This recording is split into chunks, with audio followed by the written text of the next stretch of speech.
पिछले भाग में आपने देखा कि मेघना अपने आप को एक राजकुमारी बने महल में देखती है और फिर कोई पीछे से उसके कंधे पर हाथ रखता है। तभी वो चीखती हुई नींद से जाग उठती है। अब आगे। अरे क्या हुआ मेघना? मेघना की सांसें तेज तेज चल रही थी। उसके माथे पर पसीना आ गया था। कुछ बोल तो, क्या हुआ? बहुत ही अजीब सपना देखा यार। देख, मुझे लगता है तो इस गांव की झूठ मूठ की हिस्ट्री के बारे में ज्यादा ही सोच रही है। हम लोग बस मृत्युंजय अमृत का सैंपल लेते हैं और निकलते हैं यहाँ से, ठीक है? इस पर मेघना ने हल्के से हाँ में सर हिलाया। लेकिन सच कहा जाए तो असल में वो अपने साथ हो रही और इस गांव में घट रही हर एक घटना का रहस्य जानना चाहती थी। सुबह सुबह चीखना चिल्लाना बंद करो और दोनों हाथ मुंह धोकर नाश्ते के लिए आ जाओ। ये कहकर ठकुराइन वहां से चली गई। ये औरत बहुत ही खड़ूस है। एक बार हमारा काम हो जाए, इस गांव को मुड़कर भी नहीं देखना मुझे। ये दोनों फ्रेश होकर नाश्ता करने पहुंचे तो अनुज ने उठकर मेघना के लिए चेयर पुल अप की। आओ मेघना, बैठो। ये देखकर ठकुराइन ने मुंह बना लिया और इन सभी ने मिलकर नाश्ता किया। अनुज बेटा, तुम जल्दी से हमारे साथ चलो, हमें तांत्रिक महाराज को लेने के लिए जाना है। ठीक है पिताजी। ये कहकर मुखिया ने इशिता और मेघना की तरफ देखा। बच्चियों, तुम दोनों बाहर नहीं जाना, ठीक है? हो सके तो ठकुराइन का काम में हाथ बटा देना। जी अंकल, आप फिक्र मत कीजिए, हम घर में ही रहेंगे। अनुज और मुखिया गांव के लोगों से विदा लेकर तांत्रिक महाराज को लेने श्रेणी के लिए निकल गए। इस तरफ मेघना गहरी सोच में डूबी थी। ये कहानी सिर्फ मृत्युंजय अमृत से शुरू हुई थी, लेकिन उसके बाद वो महल, अपने आप को राजकुमारी के रूप में देखना और ये निशिर मोलो, ऐसा लगता है इस गांव का हर एक रहस्य मुझसे जुड़ा है। क्या मुझे राजमहल में जाना चाहिए? करीब 6 घंटे के सफर के बाद मुखिया और अनुज तांत्रिक महाराज के आश्रम पहुंचे, जहां उनका एक शिष्य बैठा हुआ था। प्रणाम। जी प्रणाम। तांत्रिक महाराज कहाँ है? अभी कुछ देर पहले आते तो उनसे भेंट हो जाती। महाराज अभी कुछ क्षण पहले ही बेरमपुर गांव के लिए निकल गए थे। यह सुनकर मुखिया और अनुज हैरान रह गए।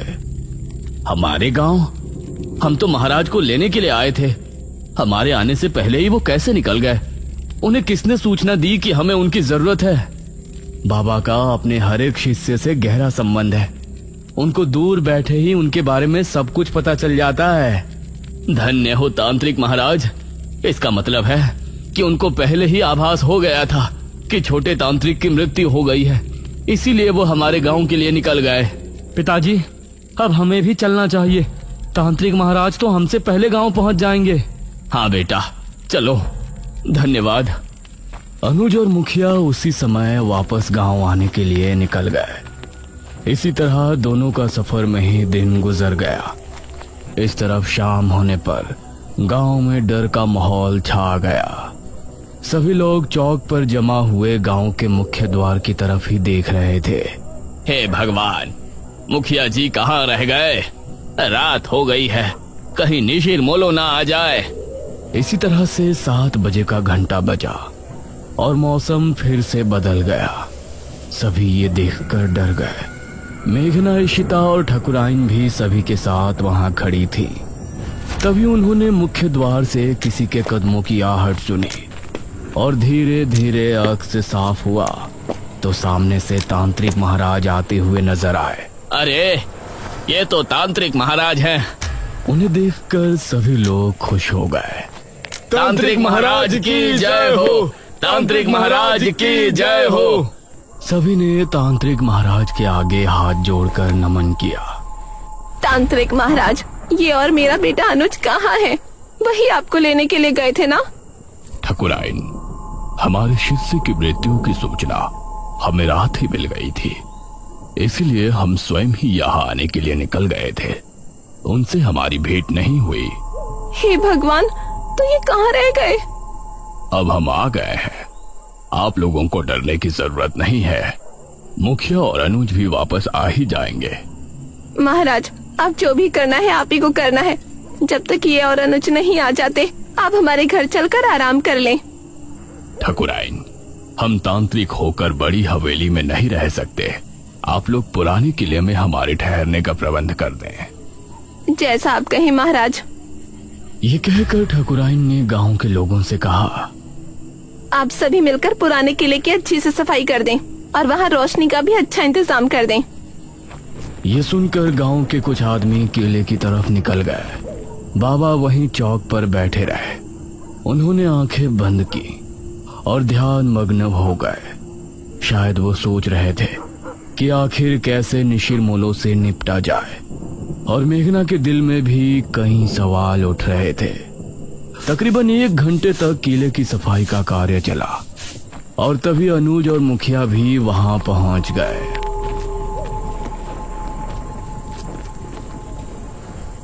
शुक्र है आप आ गए जी। प्रणाम तांत्रिक महाराज। मुखिया की आवाज सुनकर तांत्रिक महाराज ने आंखें खोली। तभी गांव के आदमी भी वहां पहुंच गए। किले की सफाई हो चुकी है ठकुराइन, अब तांत्रिक महाराज वहां ठहर सकते हैं। आप सभी हमारे साथ किले में चलिए। निशिरमोलो इतने सालों बाद कैसे वापस जाग उठे, ये जानने से पहले हम सभी को निशिरमोलो की पूर्ण कहानी को दोहराने की जरूरत पड़ेगी। अब सभी लोग मिलकर किले में पहुंचे। तांत्रिक महाराज एक ऊंचे टीले पर बैठे थे। किले में हर तरफ कहीं दीपक और दीवारों पर मशालें लगी थी जो वहां रोशनी उत्पन्न कर रही थी। मेघना अब तांत्रिक महाराज को बड़े गौर से देख रही थी, क्योंकि निशिरमोलो के बारे में जानने की उसकी उत्सुकता भी बढ़ रही थी। ये बात सन 1626 की है। उस समय हमारे नगर में महाराज विश्वजीत का शासन था। विश्वजीत की रानी का देहांत हो गया था और उनकी एक राजकुमारी थी, राजकुमारी मेघालय। महाराज, नगर में फैली महामारी अब और बढ़ चुकी है। अब इससे नहीं निपटा गया तो राज्य पूरी तरह से बर्बाद हो जाएगा। इस महामारी से निपटने का बंदोबस्त हम अवश्य करेंगे मंत्री जी। उसी समय एक आदमी वहां पहुंचा। महाराज की जय हो। जी, कौन है आप? महाराज, हम आपके पड़ोसी राज्य बल्लभगढ़ के राजा इंद्रसेन के दूत हैं। उन्होंने आपको शीघ्र ही मिलने बुलाया है। उनका कहना है कि आपके राज्य पर जो संकट आया है उससे निपटने में वो आपकी सहायता करना चाहते हैं। पिताश्री, हमें नहीं लगता कि वो हमारी इस महामारी से निपटने में कोई सहायता कर सकते हैं। हमें स्वयं ही कुछ करना पड़ेगा। समस्या गंभीर है राजकुमारी, हमें एक बार अवश्य ही उनसे मिलना चाहिए। हम आज रात ही उनके राज्य के लिए निकलते हैं। ठीक है पिताश्री, इस महामारी का जो भी हल निकले आप शीघ्र ही वापस आने की कोशिश करें, क्योंकि अगर आप इस बीमारी का इलाज नहीं ढूंढ पाए तो हमें ही कुछ करना होगा। अवश्य राजकुमारी। महाराज अपनी रथ में बैठ बल्लभगढ़ के लिए निकल गए। रथ में उनके साथ सेनापति थे और 2 घोड़सवार सिपाही पीछे आ रहे थे। उनका रथ इस समय जंगल के रास्ते से गुजर रही थी। तभी अरे, ये क्या हुआ? रथ अचानक से रुककर टेढ़ा हो गया था। सेनापति जी, बाहर निकलिए। महाराज और सेनापति बाहर निकले तो देखा रथ का पहिया गड्ढे में फंसा है और चटक भी गया है। अरे, ये क्या हुआ? अब जंगल में इस रथ का पहिया कौन ठीक करने आएगा? क्षमा करें महाराज, हम अभी इसे ठीक कर देंगे। आपको थोड़ी प्रतीक्षा करनी पड़ेगी। तभी इन लोगों को पानी की आवाज सुनाई दी। ये कैसी आवाज है? ऐसा लगता है जैसे कोई कुएं से पानी खींच रहा हो और यह आवाज कुएं के ऊपर लगी चरखी से आ रही हो। आइए देखते हैं। राजा और सेनापति उस दिशा में गए तो वहां उनको कुएं पर एक औरत पानी भरती नजर आई। उसके बाल बहुत लंबे थे, वो दिखने में बहुत ही खूबसूरत थी और वेशभूषा से आदिवासी लग रही थी। उसने जैसे ही महाराज और सेनापति से नजरें मिलाई तो उसका सौंदर्य देखकर ये दोनों ही सन्न रह गए।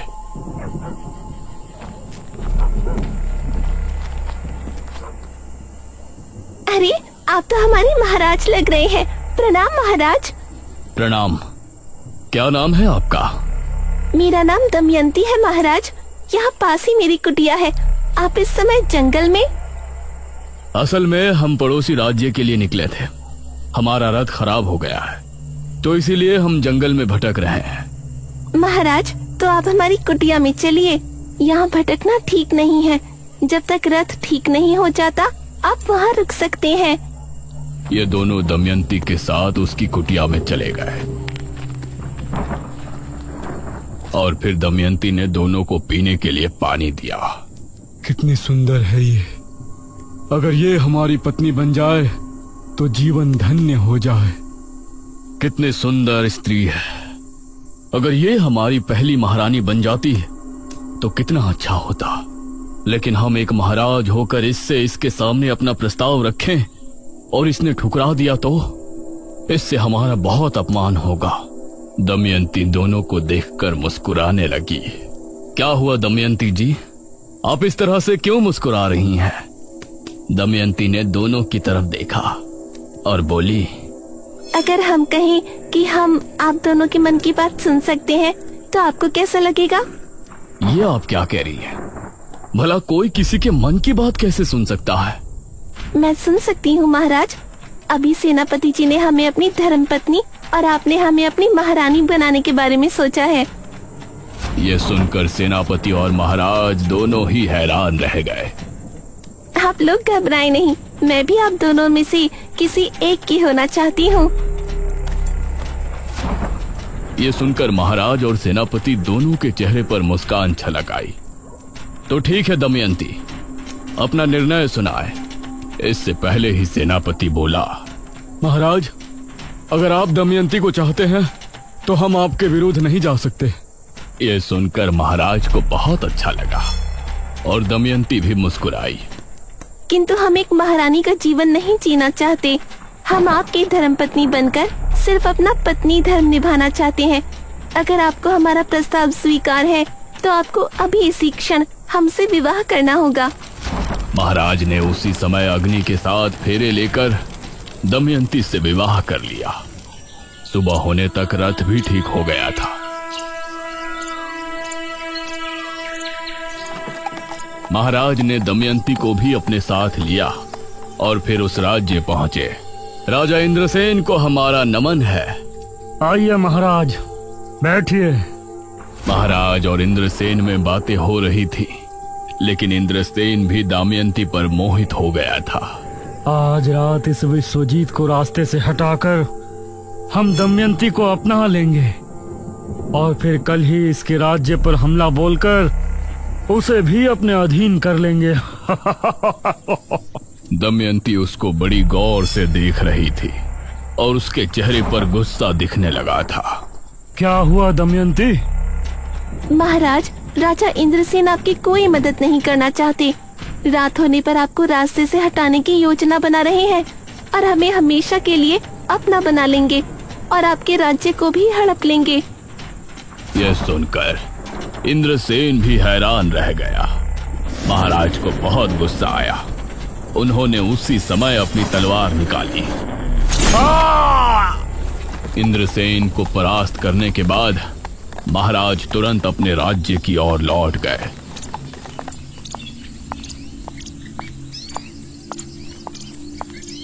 राजकुमारी बहुत चिंता में थी। प्रणाम पिताश्री। क्या बताया इंद्रसेन ने? क्या उस महामारी का कोई हल निकला? इंद्रसेन ने हमें बहाने से वहां बुलाया था। वो हमें मारना चाहते थे। वो तो धन्य हो दमयंती का जो इन्होंने हमें बचा लिया। राजकुमारी को महाराज की बात जरा भी समझ में नहीं आई। उसने दमयंती को घूर कर देखा। पिताश्री, अब हम ही इस महामारी का कोई इलाज ढूंढने जाते हैं। आप राज्य कार्य संभालें। दमयंती राजकुमारी को बहुत ही रहस्यमय मुस्कान के साथ देख रही थी।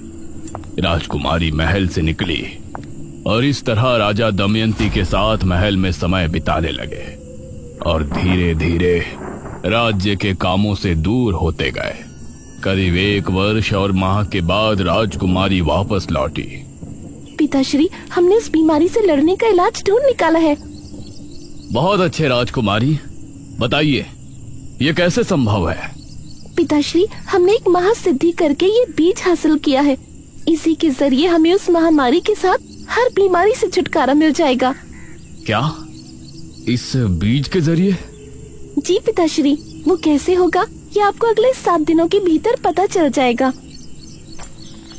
राजकुमारी ने उस बीज को अपने हाथों से जंगल में जाकर बो दिया और रोजाना अपने हाथों से उसे पानी देने जाती। महाराज को राज्य की कोई चिंता नहीं थी।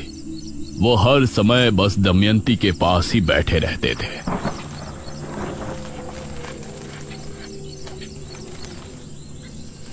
7 दिनों के बाद राजकुमारी महाराज, मंत्री और सेनापति को लेकर जंगल पहुंची। उन्होंने पाया कि पेड़ बहुत ही हरा भरा हो गया है और उससे हरे रंग का पदार्थ टपक रहा है। ये क्या चमत्कार है राजकुमारी? पिताश्री, ये मृत्युंजय अमृत है। इसकी 3 बूंद पीने से बड़े से बड़ा रोग दूर हो जाता है। हम इसके जरिए राज्य में फैली महामारी का खात्मा कर सकते हैं। वाह राजकुमारी, बहुत अच्छे। उसके बाद राजकुमारी ने अपने राज्य के सभी बीमार लोगों को वो मृत्युंजय अमृत देना शुरू किया और अगले 2 माह में वो महामारी राज्य से पूरी तरह से खत्म हो गई। राजकुमारी इससे खुश भी थी, लेकिन महाराज के दमयंती के करीब जाने और हर दम चिपके रहने से चिंता में भी थी। तभी एक दिन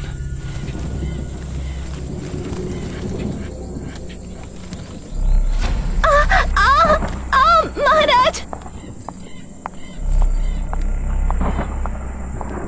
दमयंती, क्या हुआ आपको?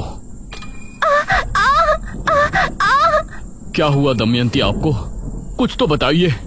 देखते ही देखते उसके चेहरे की रंगत बदल गई और वो एक बूढ़ी नजर आने लगी। ये देखकर महाराज के पैरों तले जमीन निकल गई। दमयंती, ये क्या हो गया आपको? महाराज, असल में मैं कोई आम स्त्री नहीं हूँ, मैं एक डायनी हूँ। क्या? एक डायनी? हाँ महाराज, एक डायन जवान मर्दों को मारकर अपनी उम्र बढ़ाती है, लेकिन मैंने वो करना उचित नहीं समझा। इसलिए आज जब मेरी आयु 100 वर्ष हो गई है तो मैं बूढ़ी हो गई हूँ। अब अगली एकादशी की रात मेरी मृत्यु हो जाएगी। नहीं दमयंती, हम आपको ऐसे मरने नहीं दे सकते। हमें आपके डायनी होने से कोई ऐतराज नहीं। आपको बचाने का कोई तो तरीका होगा। एक तरीका है महाराज, लेकिन बहुत ही मुश्किल कार्य है। हमें बताइए, हम आपको बचाने के लिए कुछ भी करेंगे। अगली एकादशी की रात तक 11 मुर्दों के खून से अगर हम स्नान कर लेते हैं तो हमारी जान बच जाएगी और हमारा सौंदर्य भी वापस लौट आएगा। महाराज ने अब दमयंती को बचाने का प्रयास शुरू किया। राज्य में जब भी किसी की मौत होती तो उनके घरों से उनकी लाश को उठवा लिया जाता था और इसी तरह 10 लाशों के खून से दमयंती को नहला दिया गया था। इससे परेशान होकर मंत्री ने राजकुमारी को सब बताया। राजकुमारी, राज्य में हाहाकार मचा हुआ है। महाराज दमयंती को जवान बनाने के लिए मृत लोगों के शव का अंतिम संस्कार नहीं होने दे रहे हैं। उनके शव को बुरी तरह से काटा जाता है और उनके खून से दमयंती स्नान करती है। इससे प्रजा बहुत क्रोध में है। क्रोध की बात तो है ही मंत्री जी। मृत्यु के बाद जल्द ही अंतिम संस्कार न किया जाए तो ये मृतक और उसके परिजनों के साथ नाइंसाफी होती है। वो कभी भी मोक्ष के द्वार से होकर नहीं गुजर सकते। हम पिताश्री से इस विषय में बात करेंगे।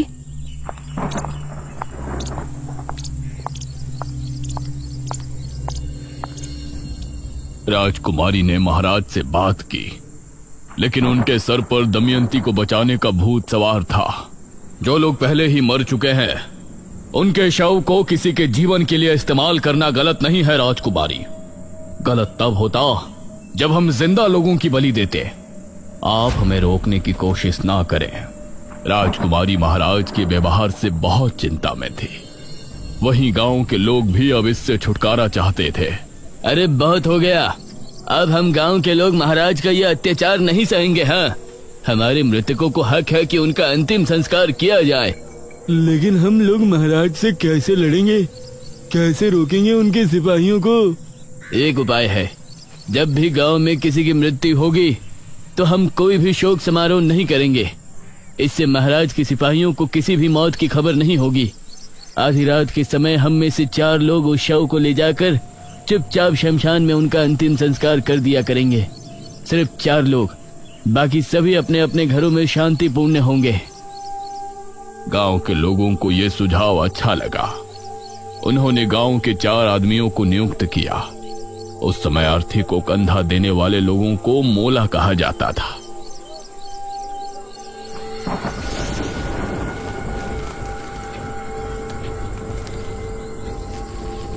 ये 4 लोग रात के समय निकला करते थे, इसलिए इनका नाम निशिर मोलो रखा गया। अब जब भी कोई मृत्यु होती तो 4 कथई लिबास वाले आदमी निशिर मोलो बन के उस शव को कंधा देते और उसका चुपचाप अंतिम संस्कार करके वापस गांव को लौट आते। समझ नहीं आ रहा, पूरे 15 दिन हो गए, अभी तक किसी के घर कोई मृत्यु नहीं हुई है। ऐसा कैसे हो सकता है? अगले दिन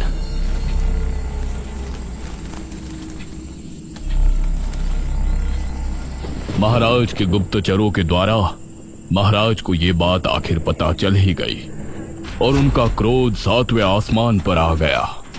वो जो भी 4 लोग हैं, हम उनको मार कर ही दम लेंगे। उन्होंने हमसे चालाकी की, इसका हर्जाना उन्हें भुगतना ही पड़ेगा। महाराज ने अब अपने गुप्त सिपाहियों को तैनात कर दिया था, जो छिपकर रातों को जागकर गांव पर नजर रख रहे थे। एक रात निशिर मोलो एक अर्थी लेकर निकले। यह शनिवार की रात थी, तो उन गुप्त सिपाहियों ने निशिर मोलो को रोक लिया। अब तुम लोगों को कोई नहीं बचा सकता, कोई नहीं। बहुत दे दिया हमारे महाराज को धोखा। उन सिपाहियों ने इन 4 आदमियों को मार गिराया और फिर शव लेकर महाराज के पास पहुंचे। उस शव को दमयंती के कक्ष में पहुंचा दिया गया और सुबह होने पर